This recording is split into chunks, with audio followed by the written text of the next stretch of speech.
Hi, and thanks for joining us today for Agile and Nonprofits. I'm Diane Leonard, Chief Product Owner. I'm Bethany Planton, registered Scrum Master. And when Bethany and I get together, well, it's almost always about books. Mhm. Okay, not always about books, but often about books. And today we're going to talk about the first section in the book, Don't Overthink It by Anne Ogle. And you might say, that sounds like individual directed. That sounds like maybe we're going to find it in the self-help section of the bookstore, not necessarily in business books. Ah, but what do you think, Bethany? I'd say this has got Agile written all over it. Oh my gosh, my notes.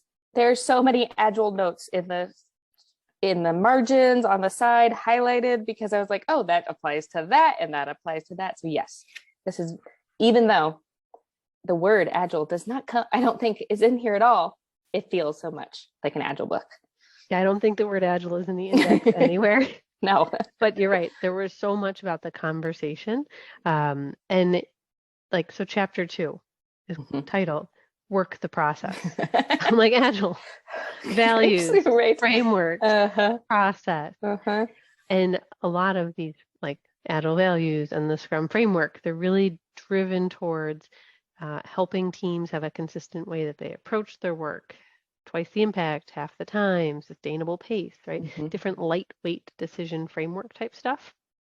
And so, what was interesting to me in the book was they talked about analysis paralysis and like getting like you're stuck, you're Mm-hmm. frozen. What do I do? What do I thought, oh, that's happened in a team setting to me before. Mm-hmm. What was your reaction when you saw that phrase?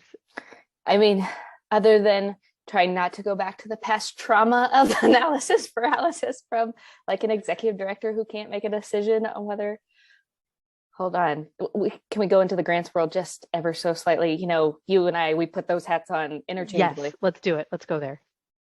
The, the, the organization who can't decide whether they're going after a grant or not, and time is ticking. So you're cutting away valuable time to actually put together the application.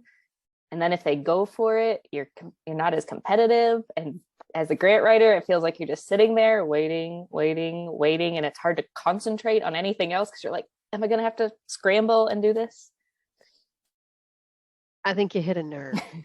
I'm like, right, fill in the blank. And it's not that the organization isn't amazing. Right. They're Mm-hmm. super well intentioned, but there's Mm-hmm. something about it that they're just kind of chewing on a decision factor about it, a partner, Mm-hmm. sustainability. There's something about it that is preventing them from making a go, no go decision, Right. which then has huge ripple effects Mm-hmm. and is actually a big risk to the organization. Yeah. Yeah. Because Uh, what do we know in Agile and Scrum about decision latency and mm, how that affects an organization? right? If a decision takes more than 5 hours, the project's likelihood for success plummets. That's my official cited data. They're like, plummets. Plummets. Right.